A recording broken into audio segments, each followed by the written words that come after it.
Hello there, this is Smith Welding and Restoration. I am your host, Adam Niffen. Stick around, see what's in the garage this week.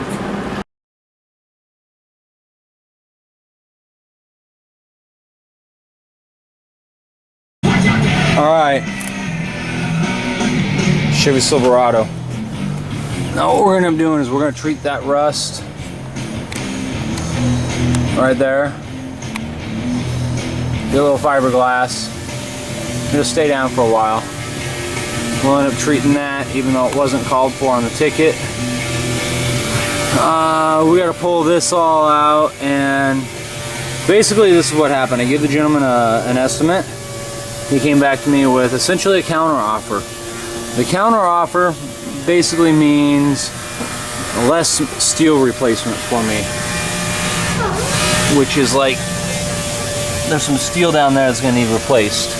I'm going to be more apt to fiberglass it than to replace it. I'll treat it with Port 15.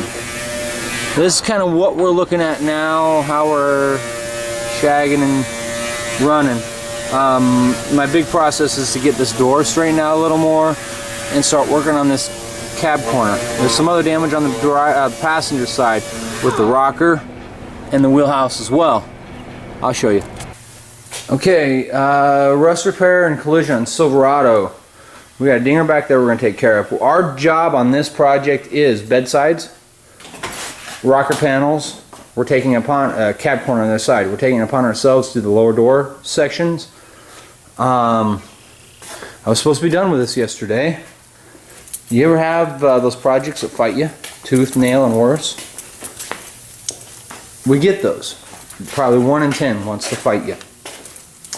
Alright, so that bed panel's caved in. I'm actually using that to my advantage at this exact point.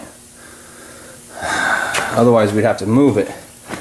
I pulled this out. I actually welded a bar with a hook on it to it, and I got it all pulled out best I could, and I'm fighting with it. These lines were awful. Now they're pretty close. They're not really where I want them. That's pretty much where they're going to be. The budget time constraints. Again, they don't want the full Monty. I'm going to whip out the planishing hammer for you guys, and I'm going to show you how I fabricate these pieces that fit in here. We'll actually fabricate a direct fit out of 22 gauge. Probably do a Dunlop style. I might do a butt weld, haven't decided. That foam right there, that shit likes to catch fire. So I got as much of that out of there as I can, and it's still going to be a fire hazard. Have a fire extinguisher handy. It's a chemical flame. Have the air nozzle handy, which you do anyhow so you don't warp metal too badly. But we got, because this was wrinkled up really bad here, so we got it pretty much pulled back around. It's going to take, comparatively speaking, minimal filler. I get that all done, and I've got to go underneath here and replace some metal under here. I get that all done, then we'll focus on where it's crushed in down here. I can go up underneath, and go up underneath this thing and push where it's crushed in out. We got that sanded down to treat. So I mean, we're moving forward. We're just behind schedule as usual. Okay, so I didn't actually show the planisher in action. I used the planishing hammer to shape these panels. Now it's kind of tacked in place, not been ground down or nothing. That was so horribly caved in. Now it's going to take a little bit of fiberglass fill around the welds, a little bit of mud, and we'll be back in action. They got hit pretty hard. I mean, they caved that bedside in pretty good. We'll have to pull that out next, but I want to do all this work that I can, because the owner's not paying us to pull the bed off. So this isn't going to be perfect back here either, but we'll do what we're able to. The planishing hammer gave me this curve and this curve, and it let me round this edge off real good and this edge off real good. Now I've done some tapping with the hammer as I'm welding as well. Remember, you spot around it and then you do small sections and blow it off with air. This has got that foam down in the cab corner. And that shit tried setting on fire earlier. I pulled a bunch of it out. You gotta stay on top of it. I even air nozzle around. It will blow out. So that's where we're at, folks. We'll keep you posted. Let me see here. We got that ground down. Pretty much the rust came out of it as we ground it down. Over here, this is pretty much all mud and fiberglass repair on this side. There's a dent, there's rust. We hit it with some etch prime. We'll do the body work over here. And then I should etch prime it back in. And then let it go. Passenger side Silverado, rust repair and some dent work. Final wipe, it looks like. Jeremy has troopered through this. Alright, let me give you a little clarification on what we're dealing with here, and a big reason why I'm showing you kind of what's going on here with Jeremy's work. Jeremy's been with us a couple months now. Prior to this, Jeremy, what's your previous body shop experience? There you go. Alright. So what I keep trying to explain to everybody is simply, you can do this. It's mostly the motivation and willpower to do so.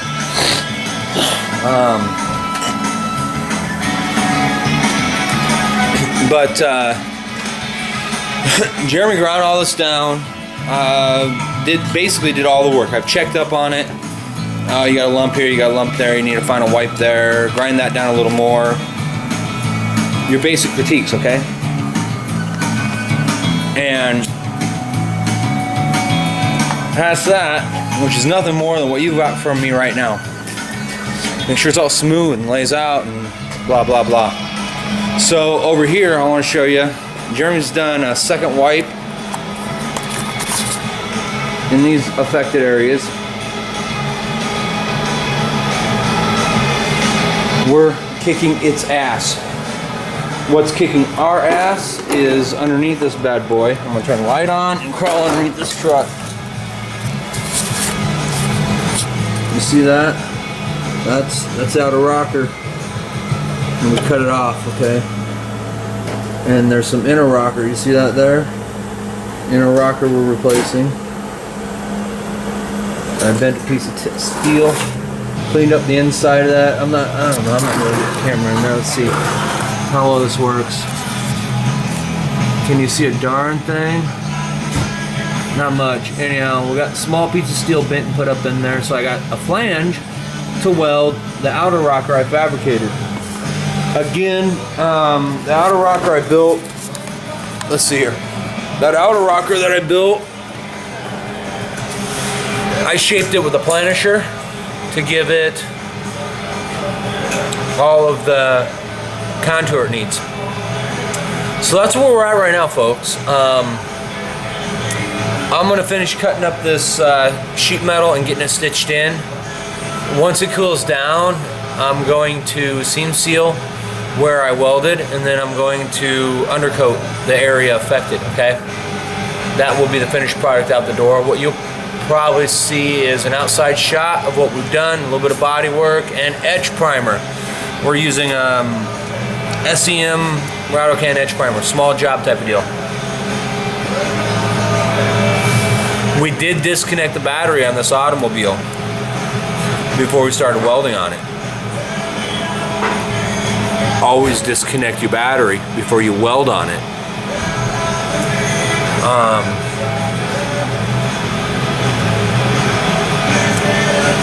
You can really damage your vehicle that way. Alright? So I'm going to check out here for a second. I'll bring you back when I'm putting the outer rocker skin on. You can order a cab corner. They're $60 for this truck. We fabricated all the parts we needed. It looks pretty damn good. Minimal filler. I fabricated the rocker panel section. I don't need the whole rocker panel. The other side was in pretty good shape. Just like I told Owen, a little bit of fiberglass in areas where it's not bad. Treat everything with something to at least inhibit rust. Roll it down the hill. He wants to wrap it, so we're doing that. Check back to you later. So this day is wrapping up. That's all ready to be double checked and put an etch. These should be final wipes here. Like I said, we're gonna get this cab corner straight since this is already caved in. Etch it, then pull that cab corner out to the bodywork. This is the rocker panel.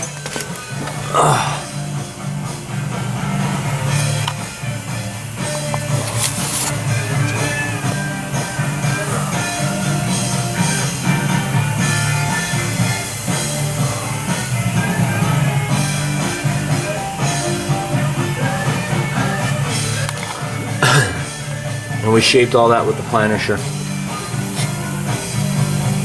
I'm gonna use some fiberglass on my welds. Be right back. So we're getting there, right? It's still gotta be pulled out. I'm gonna finish this. This is not the final wipe. That'll be the next one. I went ahead and did a full wipe down that. I'll run a line file. There's inconsistencies anytime you planish it out, at least as quickly as I had. An English wheel would have been a better choice if I had one. So that's where we're at. I play with that planisher some more. I'll do a clinic on it for y'all. Good morning, tubers. Alright, so we finished this up, and actually what happened was last night I edge primed the other side. I came out today. That's all pour 15, okay? It's not light fast. The guy's going to either have it painted, not by me, or he says he's gonna have the vehicle wrapped, which would be suggestible to do quickly. But that's that rocker panel we replaced. You can crawl up underneath it and see the difference.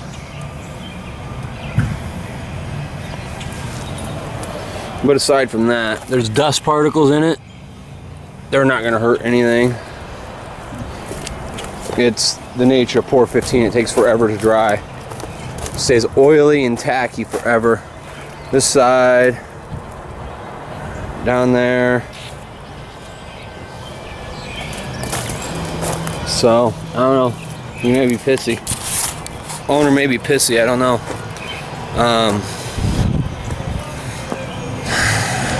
I treated it with pour 15, and like I said, this morning we come out and it's blistered up on the passenger side.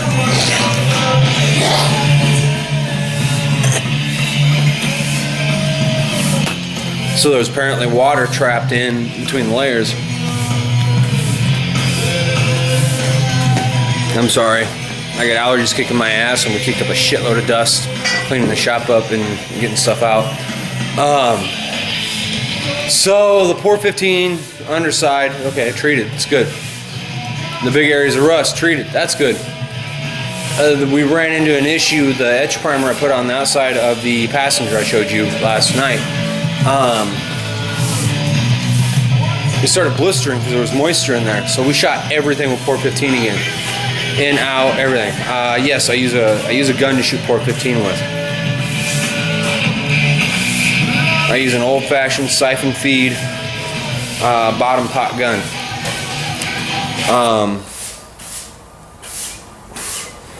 The work has been done, okay? The finish on it sucks, but I'm gonna tell you what, that pour 15 will do its job. He didn't want me to paint it. At this point, no matter what happens, if he paints it, it needs to be primered and blocked one more time. So that's kind of where he's at. He's gonna have to be delicate about touching the paint for the rest of the day. But I'd rather have somebody mad at me because I pour 15 the outside of their car because it was giving me fits rust-wise, than people give me fits about rust coming back.